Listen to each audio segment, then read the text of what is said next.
Hi, everybody. So this week, week number two, we are looking at sources of information, and our topic is kind of why research is best. So looking a little bit at research versus our own experience and research versus intuition. We'll look at the differences between science and pseudoscience. Definitely something that you'll be building on in the discussion for this week. We'll also look a little bit at kind of evaluating the credibility of some sources. So, when we're talking about research, right, as we mentioned in last week's lecture, right, we can obviously learn things and acquire knowledge from our own experiences, but our experiences are confounded. Real life is complicated, right? A confound or a confounding variable is some kind of unexpected factor that gets mixed in with the main one that we're studying, and it creates confusion about what's truly causing a result. So, for example, let's say that you're sick, right? You're fighting a cold and you take echinacea because you are sick and you had somebody tell you, like, you should take it, it'll help you feel better. You take it and you start to feel better. Was it the echinacea that made you better, or was it some other factor that made the cold go away? Was it just your time? Was something else going on? Right? It not isn't always clear what causes something. And our experiences in real life can be really complicated. And I was sharing this example in the discussion for this week that, like, oftentimes we make conclusions and we kind of oversimplify them and we tend to ignore alternative explanations and confounding variables. So, what can we do about confounds as a researcher in order to help kind of make a more sound discovery or decision? What we do is we get a comparison group, a control group, or a baseline group. And what we can do is compare one condition to that baseline group and help us to understand if an intervention truly worked or if maybe there were other factors at play and we need to have other comparison groups and other conditions. So even though our own experiences are completely valid and often really helpful in making conclusions, it's typically more complicated because of those confounding variables, and we need a comparison group in order to truly be able to draw that conclusion. So research is truly better than experience, right? It's typically more accurate than our individual experiences, but sometimes our own experiences can contradict research results.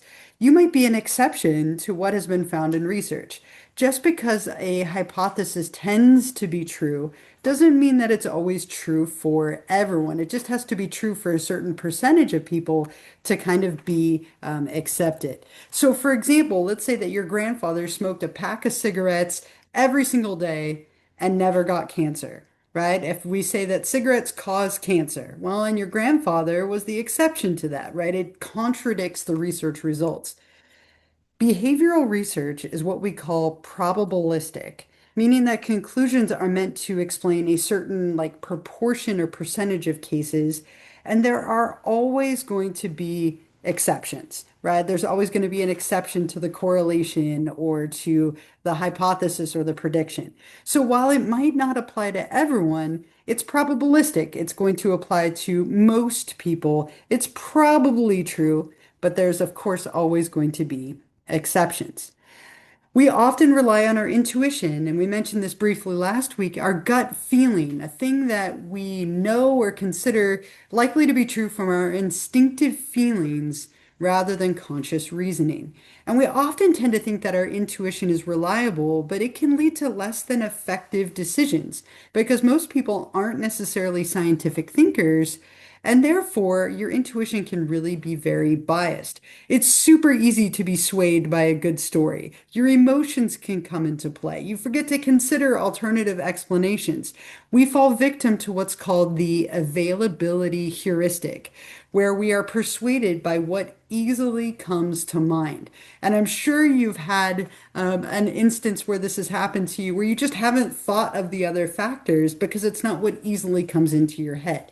So if we look at this picture here, we have like all the information that's available and out there, but this is the amount of information right here that we use in order to make a decision, right? So we tend to be easily persuaded by what comes to mind easily, and we also tend to suffer from the present bias, where we fail to think about the things that aren't present, the things that we can't necessarily see.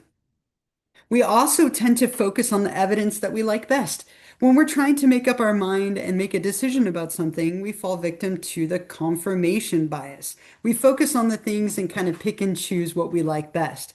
And we have a blind spot bias, the belief that we are unlikely to fall prey to the biases that are described, right? Other people are more biased than us, right? We're biased about being biased.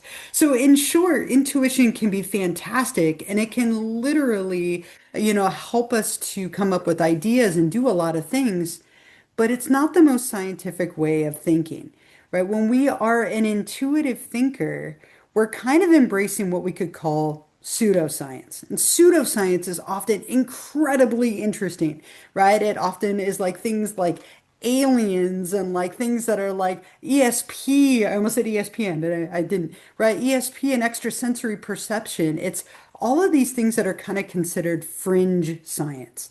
So pseudoscience is a body of knowledge, methodology, belief, or practice that claims to be scientific or is made to appear scientific, but does not adhere to the scientific method, lacks supporting evidence or plausibility, or otherwise lacks a scientific status. It ignores the scientific method, it makes conclusions, and then looks for the facts to support them, when it really should be the other way around. Think about your horoscopes, for example, right? Like it says something to you like, you will have a difficult day today. That could literally be anything. It's way too vague, way too generalized, and then you're going to look for facts to support that conclusion. Like, oh yeah, I couldn't find parking, so yes, you're right, right? Or they didn't have my favorite cake at the store. Oh, awful day, right? That is generally an awful day. But there's no healthy skepticism as a pseudoscientist about these fantastic claims. In fact, there's almost like an enthusiasm to accept those untested personal testimonies as truth or as fact. So pseudoscience or fringe science is kind of the intuitive thinker rather than that scientific reasoner. So in contrast to pseudoscience and intuition, psychology is a science, which we said back in week number 1, right? It is a knowledge, a systematic enterprise that builds and organizes knowledge in the form of testable explanations and predictions about the universe. Words that go with science. Science is observable, it's objective, it's empirical, it's testable, falsifiable, replicable, systematic, peer reviewed, right? All of these things tend to be elements of someone who thinks in a very scientific way rather than a pseudoscientific way.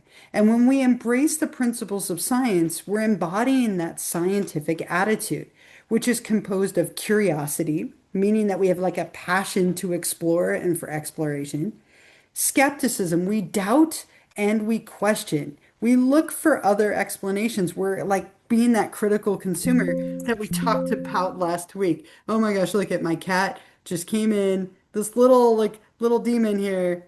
There we go. We're back, right? We embrace that curiosity piece. And then we also have humility. We're able to accept responsibility when we're wrong. And then we go back and we come up with new ideas and then we go test them again. So we want to have curiosity and skepticism and humility along with all these other terms over here on the side.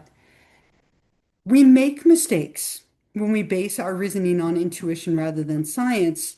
And researchers and scientific studiers create comparison groups and look for confounds and they look at all the data and they challenge the biases and they have all those different control and comparison groups. And we're going to talk a lot about that as we go through the semester, looking at different elements and different conditions of variables and how do we control for some of those confounding variables and how do we control for things that can affect our internal and external validity. But for now, that's kind of the main points of week number 2, really focusing on research versus experience and intuition, and then science and pseudoscience.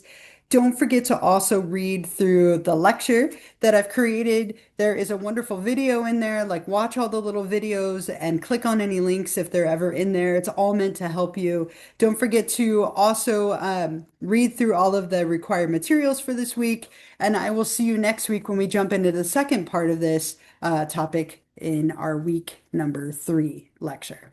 All right, see you next week, everyone.